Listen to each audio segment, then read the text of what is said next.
एक छोटे से गांव में जहां मिट्टी की खुशबू लोगों के सपनों से भी ज्यादा सस्ती थी, वहीं एक टूटी फूटी झोपड़ी में रहता था एक गरीब परिवार। उस परिवार में थे पिता रामू, माँ गीता और उनकी 15 साल की बेटी आरती। रामू दिन रात खेतों में मजदूरी करता था, लेकिन इतनी मेहनत के बाद भी कई बार घर का चूल्हा नहीं जल पाता था। माँ गीता दूसरों के घरों में बर्तन मांजती थी, लेकिन इस गरीबी के बीच एक ऐसी चीज थी जो किसी अमीर के पास भी नहीं थी।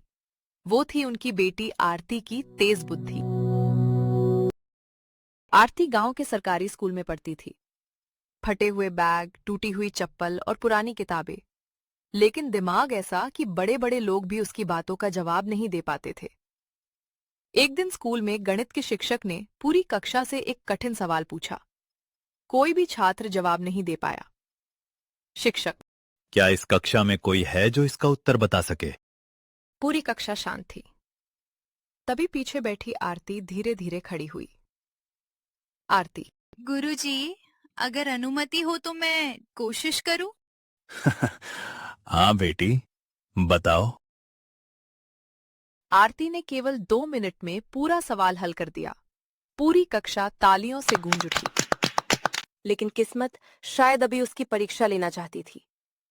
उस शाम जब आरती स्कूल से घर पहुंची, तो उसने देखा कि उसकी माँ रो रही थी। आरती: माँ, क्या हुआ? बेटी, तेरे पिता को आज काम नहीं मिला। घर में बस एक मुट्ठी आटा बचा है। आरती चुपचाप अपने कमरे के कोने में बैठ गई। उसकी आंखों में आंसू थे, लेकिन अगले ही पल उसकी आंखों में आंसुओं की जगह एक नई चमक आ गई। उसने मन ही मन एक फैसला कर लिया। मैं अपनी पढ़ाई भी करूंगी और इस गरीबी को भी खत्म करके रहूंगी। अगली सुबह स्कूल जाते समय उसने रास्ते में देखा कि गांव के किसान अपनी सब्जियां बहुत सस्ते दामों में बेच रहे थे, और वही सब्जियां शहर में 4 गुना दाम पर बिक रही थीं। आरती के दिमाग में एक विचार आया। आरती: अगर मैं किसानों से सब्जियां लेकर शहर में बेचूं, तो सबका फायदा होगा। लेकिन मेरे पास तो एक भी रुपया नहीं है। उसने गांव के सबसे ईमानदार किसान मोहन काका से बात करने का फैसला किया।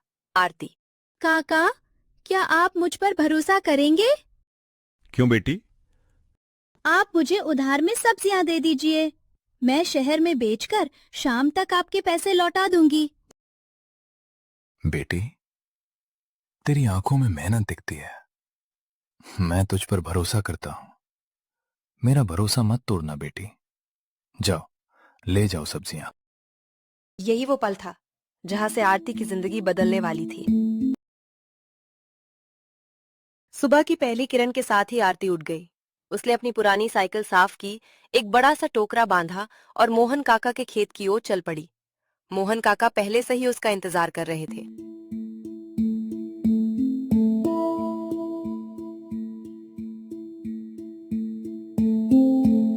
लो बेटी, ये ताजी सब्जियां हैं। जितनी बिकें शाम को पैसे दे देना। धन्यवाद काका, आपका भरोसा कभी नहीं टूटने दूंगी।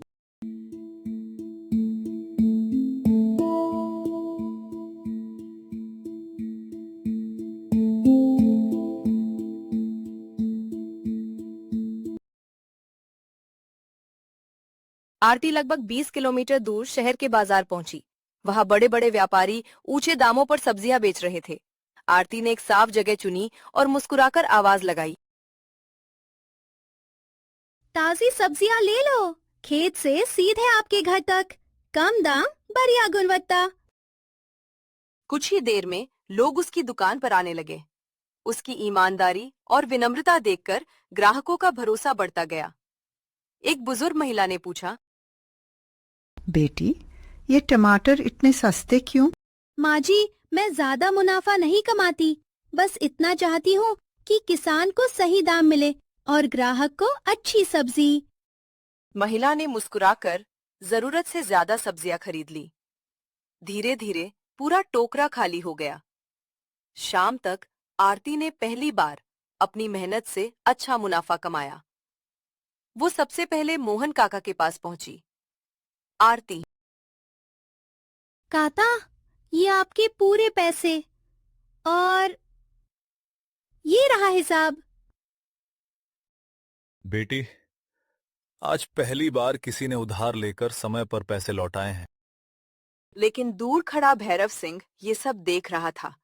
उसके चेहरे पर गुस्सा साफ दिखाई दे रहा था। अगर ये लड़की सफल हो गई तो गांव के लोग मुझसे उधार लेना बंद कर देंगे। इसे हर हाल में रोकना होगा। भैरव सिंह, गांव का सबसे लालची साहूकार, उसकी इस छोटी सी शुरुआत को देखकर जल रहा था। भैरव सिंह नहीं चाहता था कि कोई गरीब अपने पैरों पर खड़ा हो। उसने मन ही मन एक खतरनाक योजना बना ली। भैरव सिंह, अगर ये लड़की ऐसे ही आगे बढ़ती रही तो मेरा धंधा खत्म हो जाएगा। इसे रोकना पड़ेगा। अगले दिन जब आरती फिर शहर जाने लगी तो रास्ते में उसकी साइकिल के टायर में किसी ने कीले बिछा दी। धड़ाम, साइकिल का टायर फट गया। हे भगवान, अब मैं समय पर बाजार कैसे पहुंचूं? आरती ने हार नहीं मानी। उसने टोकरा अपने सिर पर रखा और पैदल ही शहर की ओर चल पड़ी। तेज धूप, लंबा रास्ता और भारी बोझ, लेकिन उसके कदम नहीं रुके। रास्ते में एक कार उसके पास आकर रुकी। उसमें शहर के प्रसिद्ध व्यापारी विक्रम सेठ बैठे थे। विक्रम सेठ, बेटी, इतनी धूप में अकेले कहाँ जा रही हो? आरती ने पूरी बात सच सच बता दी। विक्रम सेठ उसकी ईमानदारी और हिम्मत से प्रभावित हुए। विक्रम सेठ, आज से तुम मेरी गाड़ी में शहर जाया करो, लेकिन बदले में मुझे सिर्फ एक वादा चाहिए। कैसा वादा सेठ जी? चाहे कितनी भी बड़ी बन जाओ, ईमानदारी कभी मत छोड़ना। ये वादा मैं पूरी जिंदगी निभाऊंगी। अब आरती का काम और तेजी से बढ़ने लगा। किसान भी खुश थे और ग्राहक भी। आरती की मेहनत और ईमानदारी की चर्चा अब पूरे इलाके में होने लगी थी। जहां पहले लोग उसे एक गरीब मजदूर की बेटी कहते थे, वहीं अब लोग उसे होशियार बिटिया के नाम से पहचानने लगे थे। लेकिन हर सफलता अपने साथ कुछ दुश्मन भी लेकर आती है। भैरव सिंह की रातों की नींद उड़ चुकी थी। ये लड़की बहुत कम समय में बहुत सफल हो गई। इसने हर चाल नाकाम कर दी। अब ऐसा जाल बिछाओ कि पूरा गांव उसी से नफरत करने लगे।